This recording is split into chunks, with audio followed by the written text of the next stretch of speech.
Oi, pessoal, tudo bem? Começando Conexão Legislativa de hoje, março, um mês, né, de conscientização pelas lutas e causas da mulher também em todos os setores. Esse é o tema aqui do Conexão Legislativa. A gente vai falar de representatividade da mulher na política. E quem me ajuda hoje aqui no Conexão Legislativa é a Noemi Araújo Lopes. Ela é cientista política e conhece bem sobre esse tema, é estudiosa sobre o tema. Bem-vinda, Noemi, aqui ao Conexão Legislativa. Tudo bem com você? Olá, tudo bem? Muito obrigada pelo convite. É um prazer estar aqui com vocês, podendo conversar um pouquinho mais sobre esse assunto, trazer informação, como você mesmo disse, conscientização sobre as causas e as lutas das mulheres, não só nesse mês, né, mas para toda a vida. E aproveitando essa palavrinha que nós falamos, né, do conscientizar, da conscientização, eu ouvia no início do mês algumas pessoas dizendo, olha, o Dia Internacional da Mulher não é para dar parabéns às mulheres, é para, sim, se pensar nas questões de gênero, de pensar sobre equidade, não que não se possa dar o parabéns, mas é para se pensar de uma outra maneira. Para a gente começar, então, o nosso papo, qual que é a sua análise, até sobre essa fala? Olha, eu sou totalmente a favor de presentes, tá? Então, o problema não é você não dar as flores, não dar um presente ou não trazer esse simbolismo, mas é que além desse presente, você entenda pelo que você está fazendo, qual que é a motivação disso, né? Muitas pessoas chegam com palavras muito bonitas, com homenagens e poemas, mas no dia a dia não tem a atitude necessária que a gente tanto busca, né? Que é de fato implementar políticas públicas afirmativas que incentive a participação da mulher nas empresas, nos espaços públicos, nos espaços de poder, não interromper a mulher na hora que ela está falando, ou sugerir que ela não entende do que ela está falando, ou taxar alguma mulher de arrogante, grossa, quando ela se impõe para defender o seu ponto de vista. Então, quando a gente fala não me dê flores, me dê respeito, é nesse sentido, para que de fato as ações elas sejam de fato, né, executadas, para que não seja apenas um simbologismo num dia, né, que faz essa comemoração, mas que sejam atitudes diárias que tragam essa conscientização da importância da valorização da mulher no ambiente de trabalho, dentro de casa, nos espaços públicos, na política, na economia, aonde quer que ela esteja. Justamente essa fala é primordial para a gente começar a falar sobre representatividade e representatividade na política, né? Você disse há pouco, né? Algumas questões, muitas vezes em assuntos, vamos dizer aqui, entre aspas, mais masculinos, né? Realmente, em alguns momentos, as mulheres são taxadas, você não entende muito disso, ou a mulher está tentando argumentar e não consegue. Isso às vezes se predomina em ambientes, em assuntos, vamos dizer assim, tidos como sempre da ala masculina. E pensando que nós estamos falando sobre política, até pouco tempo atrás, pouco tempo mesmo, se a gente disser 20, 30 anos, ainda é pouco tempo, era um espaço predominantemente masculino e que as mulheres começaram a galgar e muitas ainda sentem essa pressão de estar num ambiente masculino. Começando a falar efetivamente sobre o nosso tema, mulheres na política. São poucas, apesar da gente já ver uma grande evolução, mas eu imagino que elas passem por essas questões também, né, de não serem ouvidas. Justamente, quando a gente começa até a falar sobre mulheres na política, a gente fala que a mulher ela tem que trabalhar 2 vezes, a mulher negra ela tem que trabalhar 2, 3 vezes mais para se fazer ouvida, para se fazer respeitada, seja ela a mulher num cargo eletivo, né, que foi eleita para estar ali representando a sua comunidade, o seu eleitorado, bem como as mulheres que trabalham em outras áreas da política. E aí eu estou falando da assessoria parlamentar, eu estou falando das mulheres que trabalham na área de relações governamentais e institucionais, com advocacy. Então, todos esses setores, né, que se envolvem com política, e seja no poder legislativo, judiciário, executivo, nós mulheres enfrentamos essas dificuldades, essas barreiras diariamente por conta de diversas limitações, seja o machismo institucional enraizado na nossa sociedade, seja a questão do racismo estrutural também que vem junto, e quando vem para a mulher negra é ainda mais difícil da gente conseguir ultrapassar esses limites, mas a gente tem buscado diariamente superar isso, né, juntas, trabalhando efetivamente para que medidas como punições, né, na verdade, sejam executadas, bem como o favorecimento para que as mulheres consigam estar nesses espaços e consigam cada vez mais subir, né, o nível e assumir as lideranças, assumir os votos, serem eleitas dentro da política, nos espaços públicos principalmente. E, Noemi, você faz parte de um grupo de pesquisa justamente sobre liderança feminina na política, não é? Hoje, qual que é o cenário que nós temos sobre liderança feminina na política? Melhorou em relação às últimas décadas? Hoje, a mulher, ela se sente realmente, se essa for a palavra, de estar ali representando as outras, e não se importar com essas questões que você pontuou, que muitas vezes, vamos ao português aqui, né? Um olho torto aqui, um questionamento interno, será que ela está ali porque dá conta, porque é formada para isso ou por outras questões? Porque isso é machismo, né? Isso é essa questão também estrutural que se tem. Sempre há dúvida se a mulher pode estar lá porque ela é preparada para isso. Infelizmente, a gente teria diversos programas para falar sobre isso, né? Mas eu vou tentar resumir aqui um pouquinho de tudo que a gente vive diariamente. Nós somos hoje mais de 51% da população brasileira enquanto mulheres e mais de 52% enquanto eleitorado brasileiro. No entanto, no Congresso Nacional, hoje somos apenas 16% do parlamento. Então, nós estamos bem distantes dessa representação. Nas últimas eleições, em 2020, no cenário municipal, né, para as eleições municipais, nós conseguimos caminhar um pouquinho a mais, e hoje somos 13% das vereadoras e 12% das prefeitas, mas isso ainda está muito distante da paridade de gênero que a gente tanto trabalha para alcançar, que é essa equidade, né, de representação. E não é só a igualdade, não é 50%, 50%, a gente trabalha pela equidade, porque é para que seja a representação proporcional. Se nós temos 52% de mulheres, que sejam representadas de forma equânime, né, dentro do Congresso Nacional, dentro das Assembleias Legislativas, né, dentro dos governos estaduais, e é por isso que a gente trabalha tanto. Qual que são as dificuldades que hoje a mulher enfrenta? Começa desde o momento que ela decide, por exemplo, se candidatar. Ela muitas das vezes não tem apoio da própria família, ela vai ser questionada sobre os filhos, com quem que ela vai deixar os filhos, e o trabalho dela, como é que ela vai fazer, e o cuidado doméstico, como é que vai ser? Ela consegue, ela tem dinheiro para bancar uma campanha política, ela pode estar à noite nas ruas, nos bairros, conversando com os moradores e tentando conquistar esses votos. Tem a questão da violência física que muitas mulheres sofrem, né? Qual mulher se sente segura hoje de, no meio da noite, depois, sei lá, das 9, 10 horas da noite, passear numa rua para conversar com moradores? Assim como ela não tem, às vezes, financiamento, às vezes não, a maioria das vezes, financiamento para bancar a sua campanha, sendo que mesmo com as mídias hoje, com as redes sociais, você precisa de dinheiro para pagar alguém para fazer suas artes, para gerenciar suas redes sociais, os seus santinhos que a gente chama, né, os panfletinhos, eles custam dinheiro. Então são uma série de dificuldades que a mulher enfrenta que muitas das vezes o homem não é questionado. Quando o homem fala que vai se candidatar, alguém pergunta com quem ele vai deixar o filho dele? Alguém pergunta se ele se sente preparado para isso, se ele estudou o suficiente para de fato ser um vereador, ser um prefeito, se ele fez alguma especialização em políticas públicas para poder assumir esse cargo. Ninguém fala isso. Ninguém questiona o homem quando ele chega, às vezes, numa roda de bar, se apresentando como candidato. Muitas das vezes as pessoas, até por educação, recebem o panfleto sem questionar, mesmo que não vote naquele homem.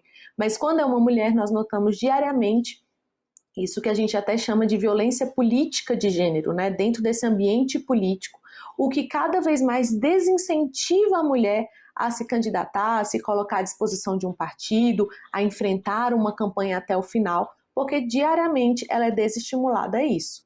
E aí isso só corrobora para a subrepresentação da mulher nesses espaços de poder.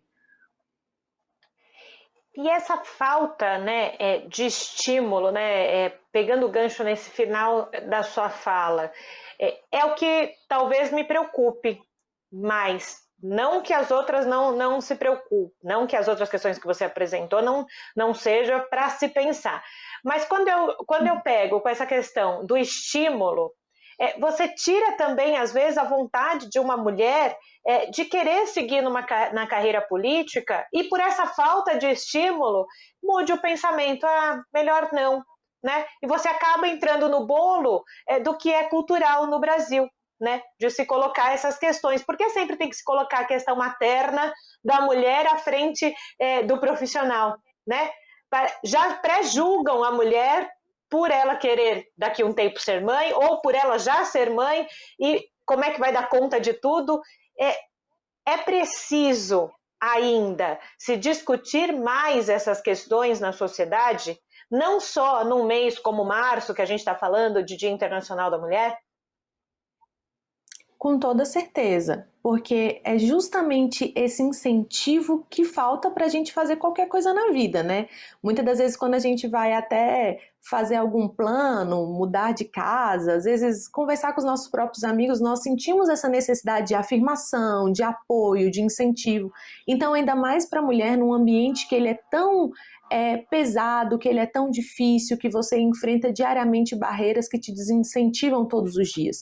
Então a mulher, ela precisa primeiro conseguir provar para si que ela é capaz, provar para a sua família que ela pode, provar para o partido político, provar para a sociedade. E essa necessidade de provas, que muitas das vezes é exigido de uma mulher, e principalmente eu quero bater bastante nisso, inclusive de uma mulher negra, principalmente, isso sobrecarrega ela ainda mais nessas exigências, fazem com que ela comece a desistir e fale, não, eu não sou capaz, eu não tenho estudo suficiente, eu realmente não tenho com quem deixar meus filhos, eu não vou poder sair à noite, eu não posso pedir demissão do meu emprego, e isso vai fazendo com que as mulheres simplesmente, elas não reconheçam o potencial que elas têm, não encontrem em si a necessidade de representar outras mulheres, e isso vai fazendo esse ciclo vicioso, né, de perpetuando essa subrepresentatividade que a gente tanto tem falado sobre isso. Então,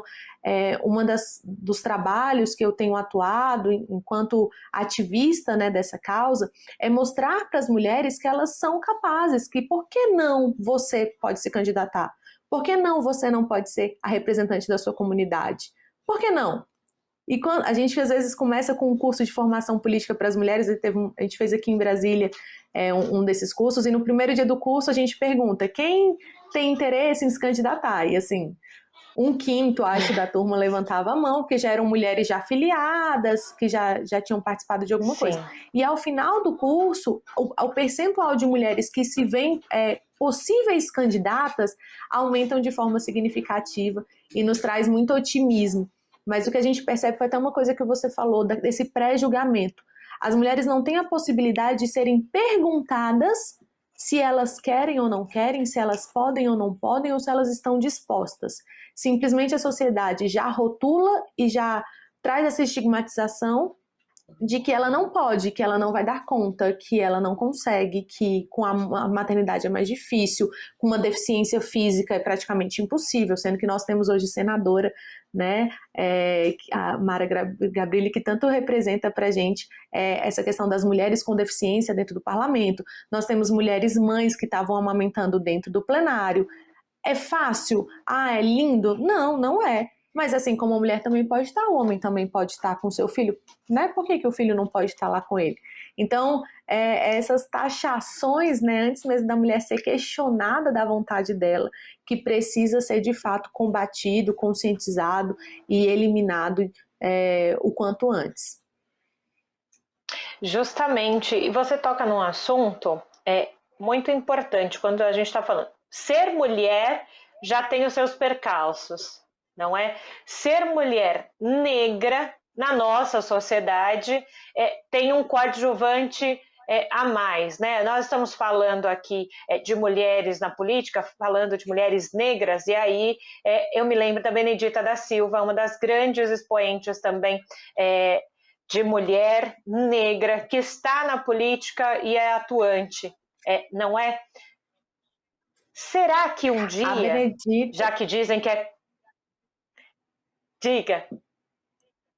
não, apenas para dizer que a Benedita ela é um expoente, né? Ela é uma precursora desse movimento das mulheres na política, é uma mulher constituinte, primeira vereadora negra eleita, governadora negra eleita de um estado tão importante do nosso país. Ela traz esse protagonismo da luta da mulher na política, da mulher negra periférica. Ela de fato é um símbolo que, independente da sua ideologia, se é de direita ou se é de esquerda, ela traz uma representatividade muito importante para o nosso país. Num país de maioria negra, de maioria de mulheres, ela é uma representante que, inclusive, deveria ter outras, né, como ela dentro do nosso parlamento, para de fato nós nos sentirmos representadas. E é bem dentro disso que você está falando, Amy, que é a minha questão. No sentido, se dizem tanto que algumas questões no Brasil é cultural, será que a gente ainda vai demorar muito tempo para efetivamente ter mais mulheres como Benedita da Silva em cargos importantes no cenário político nacional? Será que a minha pergunta falta ainda mais representatividade para que as pessoas se reconheçam como parte do processo? Infelizmente, se a gente continuar no ritmo que nós estamos, mesmo com pequenos avanços a cada eleições, estudos mostram que se a gente mantiver esse ritmo, né, a cada eleição, municipal ou geral, a gente só vai alcançar a paridade de gênero em 2080. Daqui 60 anos. Então, imagine o quanto nós perderemos enquanto sociedade, enquanto população brasileira, sem a presença dessa representatividade, dessa diversidade nos grupos que detêm a possibilidade de criação, de implementação de políticas públicas, de legislação. Quando a gente fala de mais mulheres na política, de mais mulheres negras na política, a gente não está falando que essas mulheres vão trabalhar apenas para mulheres.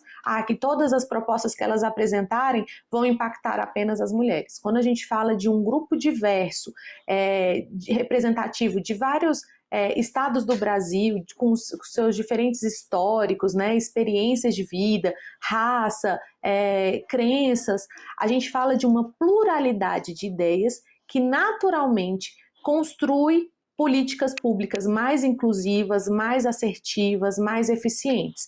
Então, a gente pode até ter como exemplo o próprio contexto da pandemia. Se dentro do Congresso Nacional nós não tivéssemos mulheres hoje para pensar nas mães solo que têm perdido seus empregos, que têm perdido as suas rendas por conta da crise econômica somada à crise sanitária, provavelmente a gente não ia ter conseguido aprovar, né, o auxílio emergencial com valor diferenciado para as mães solo, que é uma grande parte das famílias brasileiras hoje. Então, quando a gente fala de ter mulheres negras dentro do parlamento, a gente fala dessa visão diferenciada para a construção de políticas públicas que beneficiam toda a população e todo o país. Então, se a gente nota justamente que hoje nós temos 52% do eleitorado brasileiro e apenas 16% de mulheres dentro do Congresso, esse déficit, né, esse gap de representação, ele é muito esdrúxulo e ele precisa ser diminuído a cada eleição. Só que as eleições só acontecem a cada dois anos, né, vamos colocar assim, municipais, junto com as gerais. Então, a cada 2 anos a gente precisa aumentar, duplicar esse percentual para que a gente reduza esse período de 60 anos para chegar à paridade de gênero. Só para acrescentar uma informação, países que têm paridade de gênero nos seus conselhos deliberativos, nas suas cúpulas, né, de poder de decisão, você percebe como as políticas públicas são mais inclusivas, são mais eficientes e têm tido diferencial, né, para a população, principalmente no contexto de pandemia. A gente viu países sendo liderados por mulheres, como que lidar com a situação da pandemia tem sido muito mais eficiente, muito mais assertivo mesmo, acredito que essa é a palavra certa para a gente usar, e beneficiando toda a população, e não apenas a população de mulheres daquele determinado local. E uma dessas mulheres, né, que ficou e está em evidência na pandemia é Angela Merkel, né, na Alemanha, dizendo e colocando em prática e sendo uma representante aí do seu país efetivo nesse momento de pandemia. Mas quando você fala como é que a gente tem ali, né, só uma porcentagem muito pequena no Congresso Nacional, isso também acaba refletindo nas casas legislativas, nas câmaras dos vereadores. Qual que é a sua análise quando a gente fala de, entre aspas, cotas femininas nos partidos, mínimo de candidatura por gênero? Porque, pela sua fala, eu chego à conclusão que essas candidaturas por gênero em cada partido, as cotas, elas não ajudam na equidade, elas só são uma soma.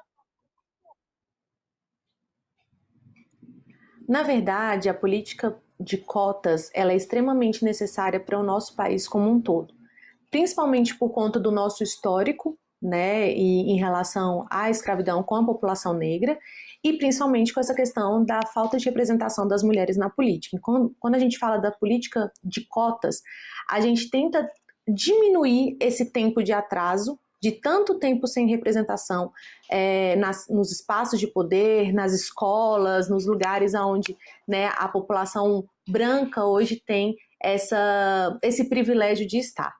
Qual que é o ponto importante? As cotas elas não devem ser uma política eterna, perpétua. Pelo contrário, como eu falei, elas são um mecanismo, um instrumento, né, da legislação para diminuir esse tempo até que a gente consiga alcançar essa paridade, e aí no caso hoje falando paridade de gênero na política. Existe a legislação desde 97 que propôs, né, essa necessidade da representação feminina, e qual que é o interessante? A legislação ela fala que é um mínimo de 30% de gênero nas candidaturas dentro dos partidos políticos. Naturalmente, pelo machismo, pelo racismo, por toda essa bagagem que a gente carrega no nosso país, subentendeu-se que tem que ter 30% de mulheres nos partidos como candidatas. Não, a palavra é gênero, não é mulheres. Então eu podia ter sim 30% de homens e 70% de mulheres. Entende? Então até nisso a gente já está ficando para trás. Não, teve 30% de mulheres, está ótimo. E qual que também são os percalços que a gente ainda carrega? Os partidos políticos colocam 30% de mulheres, já começou errado, né? Porque não é isso, apenas para corresponder à cota, ganhar os recursos disponíveis para elas. Os recursos que são destinados, e está previsto na legislação, para capacitar mulheres, para ajudá-las, para incentivá-las, instruí-las no processo político eleitoral, elas não têm recebido esse tipo de apoio, elas simplesmente se filiam ao partido e são jogadas ali e elas têm que correr atrás sozinhas, sendo que os homens recebem todo o aparato legislativo, político para fazer uma campanha competitiva e as mulheres continuam atrás nessa situação. E aí, durante a campanha, a gente até percebeu durante a pandemia, tendo em vista que algumas coisas estavam acontecendo virtualmente, muitas foram enganadas, muitas não receberam as informações necessárias e importantes para continuar o seu mandato, não receberam a ajuda necessária para continuar a sua campanha, muitas desistiram no meio do caminho, algumas conseguiram chegar ali, mas já chegaram totalmente defasadas, né, no sentido de campanha, né, igualitária, porque o que a gente trabalha não é para que a mulher passe o homem e ela seja melhor do que o homem para se eleger. A gente quer que as mulheres tenham as mesmas chances de disputa. E chegando ali no voto, chegando ali na urna, o eleitor vai decidir.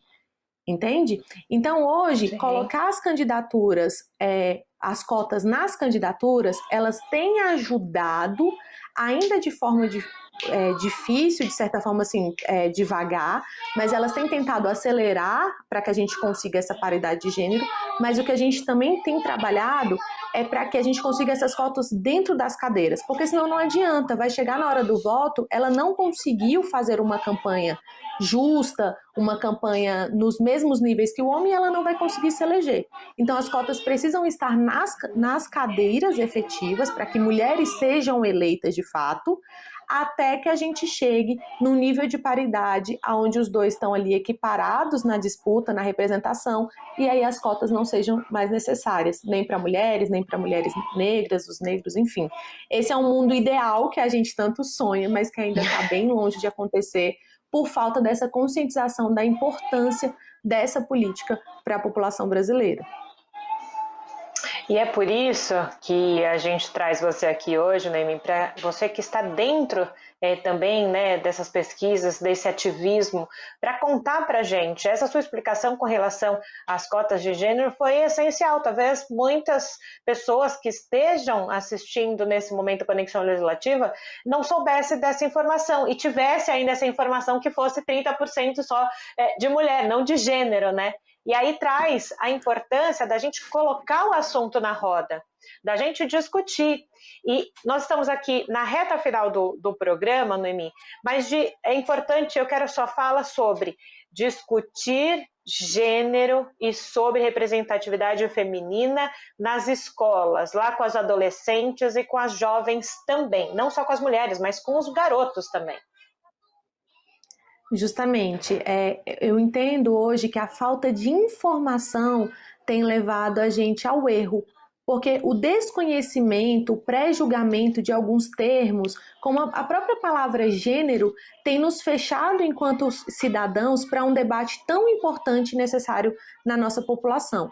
E de fato, a gente precisa começar esse debate desde os nossos adolescentes, que são futuros eleitores, que são os futuros cidadãos, né? Os futuros políticos e mulheres a serem eleitas para as próximas gerações.